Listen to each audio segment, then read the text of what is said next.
If you were asked to find shapes in the stars, you might connect them in a number of ways. You might find faces or plants or animals. Of course, the stars were not designed to make these shapes. You find them by connecting stars into constellations. If I tell you to look for a constellation, you may find it. If you can't find it, you might connect stars that merely resemble that constellation, in a loose arrangement. The pictures generated by artificial intelligence systems are constellations too. They are not constellations in the nighttime sky, but patterns found in the chaos of pure static. Every image generated by diffusion models starts here. It is a single frame of noise, randomly generated. To understand this frame of static, we have to start at the beginning. Buried between the images of television broadcasts is the 14-billion-year-old echo of the universe popping open. This visual static is the microwave radiation unleashed by the Big Bang. We hear it on the radio. We see it on TV. The history of the universe is hidden between channels of information. Sometimes our technologies reveal them. Every image generated by diffusion models starts here, with a frame of noise. Hidden between every pixel is a possible image, a latent image. These tools ask you to dream, or to imagine. They ask you to do this by describing a picture. Ships can steer their way through the sea by reference to the stars. Diffusion models can steer their way through noise by reference to your words. You describe a constellation, and ask the model to find it in the stars. But there is no constellation. There is no image in the static. The model can only find approximations.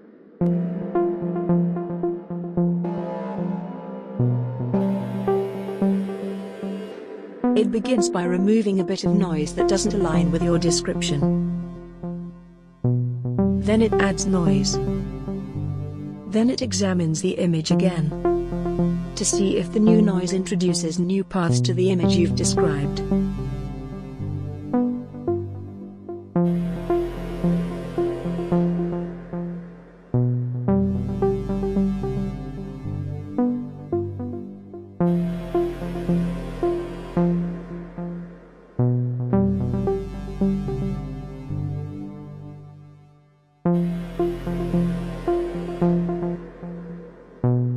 It does this repeatedly, until it offers you an image.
Every AI-generated image is wrong.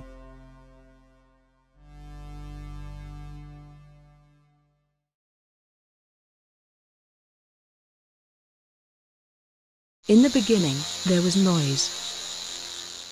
But what creates this noise? An AI model knows nothing. It sees nothing. It experiences nothing.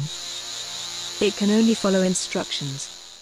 It can only see what we describe. The instruction was to go online, to seek out images with text descriptions. These pairs of images and text are a sample of human visual culture. It includes artworks, illustrations, selfies, medical records, historical photographs, landscape paintings, advertisements, real estate listings, pictures of our pets, botanical drawings, Scientific illustrations. These models do not store these photographs. They are not archives. Instead, they transform these images and their descriptions into data. It converts these images to data in an unusual way. It destroys them, slowly. Each image has a small amount of information removed. But it is easier, perhaps, to see it as the addition of noise. As the image is degraded, it breaks apart following a familiar pattern. It is the pattern of Gaussian noise.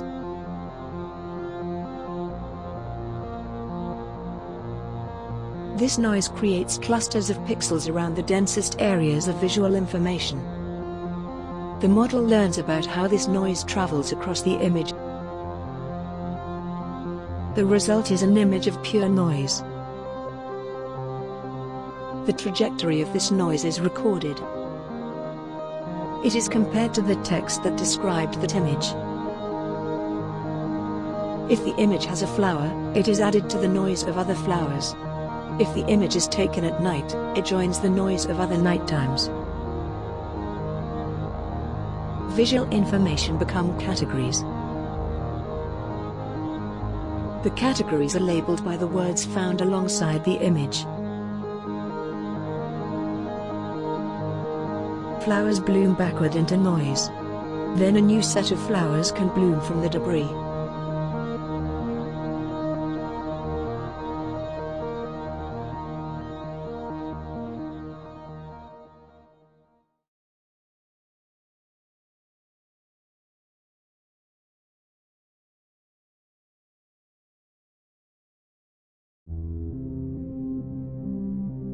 Your words do not create images. They carve images out of noise. An image of noise contains every possible pathway to nearly every possible image. Your words are a constraint. The more precise the words, the clearer the image.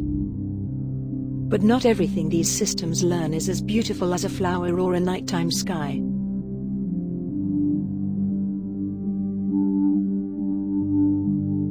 A composite photograph is made when similar photographs are blended into a single image.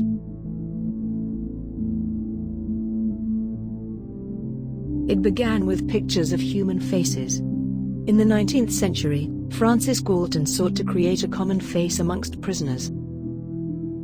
It was thought that finding a common face would help to predict whether a person would become a criminal.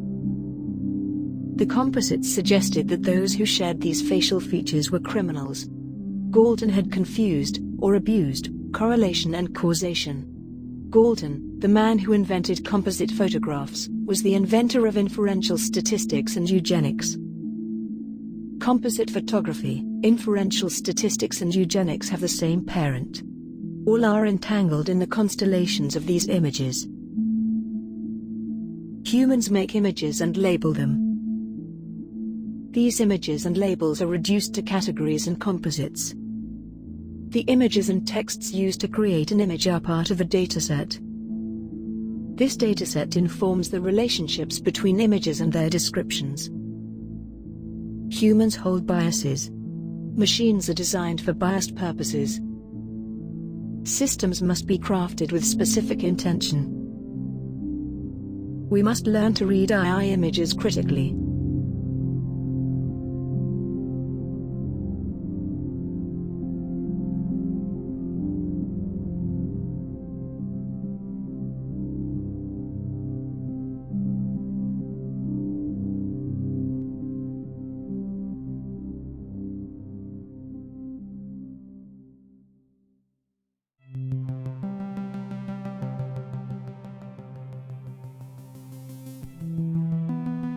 This is not an image of a butterfly.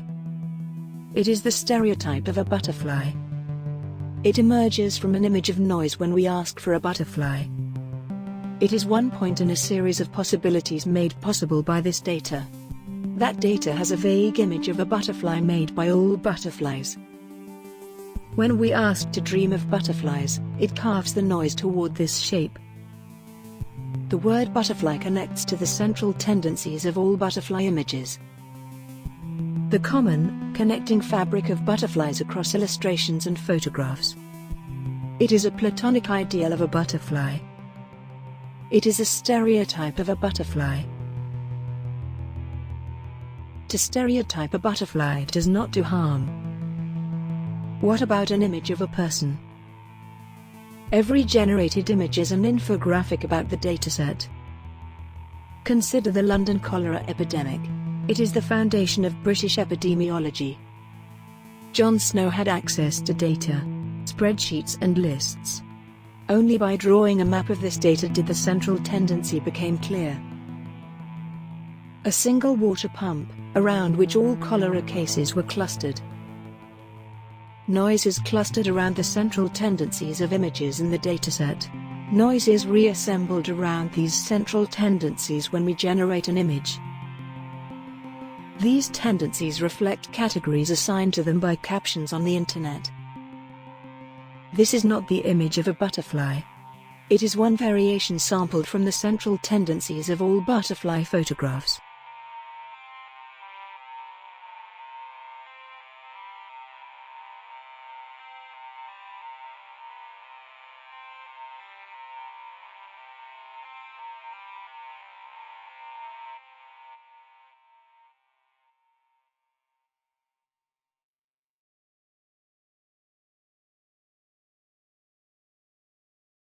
Here is the training data associated with the word American.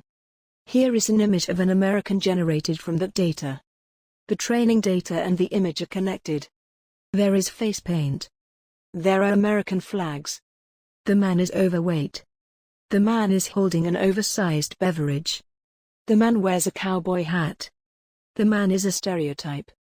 Stereotypes in AI-generated images are inevitable. They reflect the bias of the culture from which the data was collected. They reflect the principle at the heart of the system's design. They reflect the idea that the common features across categories are part of their definition. They reflect a belief that people can be categorized and labeled. Here are some images associated with the label black girl. The black boxes are pornographic.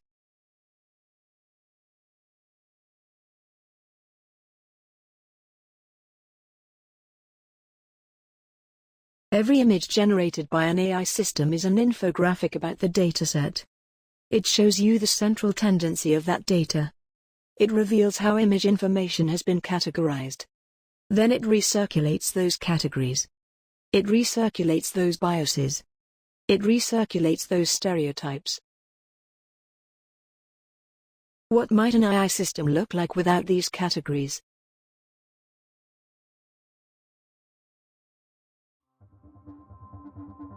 This is the result of an experiment. In it, we asked the system to create an image of Gaussian noise. The system begins with a random image of Gaussian noise. It then must begin to remove that noise. But the static is being removed in the direction of more static. The system begins to draw noise into noise.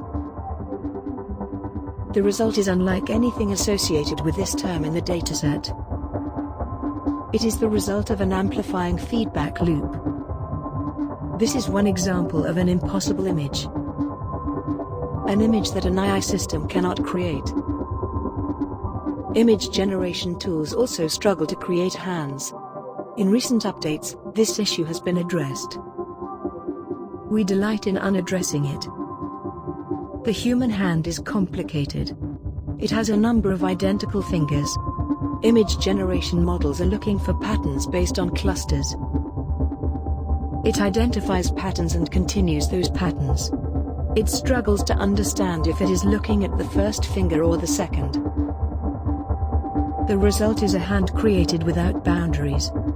Fingers grow at all lengths and directions. Hands become host to countless fingers. A body without scientific labels. Through combining these two aspects of impossible images, we create something unique. These are images that no human, or other system, would endeavor to make. They are more than just a scramble of hands and noise.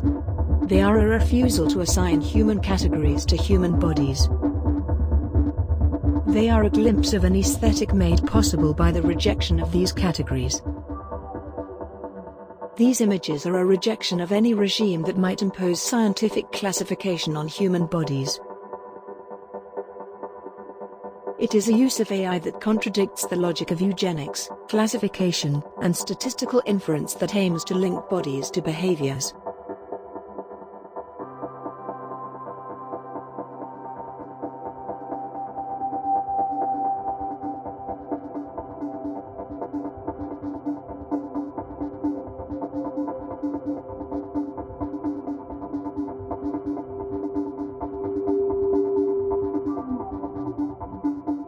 It is a dream of things beyond the center.